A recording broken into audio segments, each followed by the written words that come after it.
Hello friends, आज चलतु ओऊ आचार करवा। मिनिमम 10टा ओऊर आचार करी से लगे एमती काटी। प्रति वर्ष मु आचार करे मिनिमम 4-5टा 6-7टा जी पारि से करे। एथर मु 10टा ओऊ मिली मत सस्तार। देखु एमती काटिदेमी ग्राइंडर रे ऊपर चोपाड़ा छड़ेदेमी भीतर संसटा एमती पनिक काटिदेमी जमी छोट बड़ कर काटिपारे। रही भी चोपा फोपा टे सीझेदेले से पलैब कष अंश। देखो ये परिष्कार करके धोइबी 2-3 थर। ताको आगुरी पानी बतरे देती बतरे देकी एबे छांकीमी। एमती प्रोसेस रे 3-4 थर ताको धोइबी। धोईके देखो एम छांकी दौची परिष्कार हो सब। देखो ये ताको पानी रही किंतु से ओऊ पानी रे ये हो बंफेमी गैस ऑन करके लुण हल्दी देदेनी 10 मिनट खंडे घोड़े एमती सीझेबी। देखो ओऊ पूरा फुल थिला गंठ हो जाइए। देखो टे सीझी जाइए एपट सेपट करदेमी तल गुड़ा ऊपर को करदेमी ऊपर गुड़ा तल को। देख हो सारापर आउटे एमती घोड़े की रखीदेमी। हो सारापर गोटे दिन मुझे खरार देदेमी छात उपर। तापर एमती कड़े रे लंका तापाई मसला सब रेडी करदेमी। जीरा पानमधुरी सोरिष मेथी जुआणी ताको देदेली। भल से भाजीदेमी बेसी दरदरा भजा करमी बेसी पोड़ीमिनी।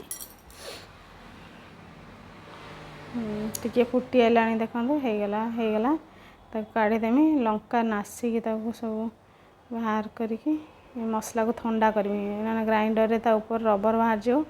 देखो ये सब करमी नासी छिड़े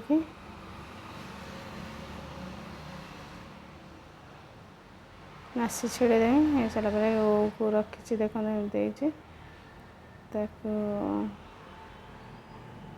मसलाटा को ग्राइंडिंग करदेवी।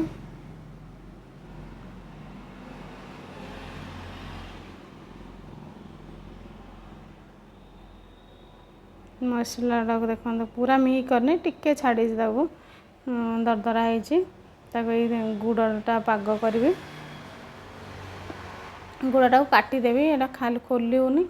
देखो एमती काटिदेवी प्राय 4टा गुड़ आनी 3टा गुड़ा मोर लगे काढ़ी पूरा भल से काढ़ीदेवी। काढ़ी सारिक एटा फुटेबी गुड़टा को।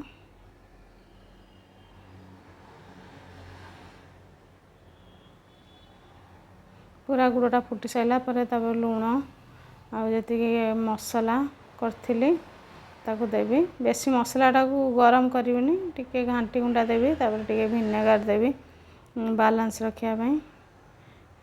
आपेल साइड विनेगार देले आपन चॉइस मुझे दिए किंतु आपन चॉइस दे पारती न दे भी पारती किंतु प्रोसेसटा जहाँ करटा पूरा ठीक। देखो एमती हो मोर। तापर ओऊ जोड़ा रखी मझे मझे मझे देकी 2 साइड एमती एपट सेपट करी एपट सेपट करदेवी। सब मसला तादे हो देखो सब देदेवी।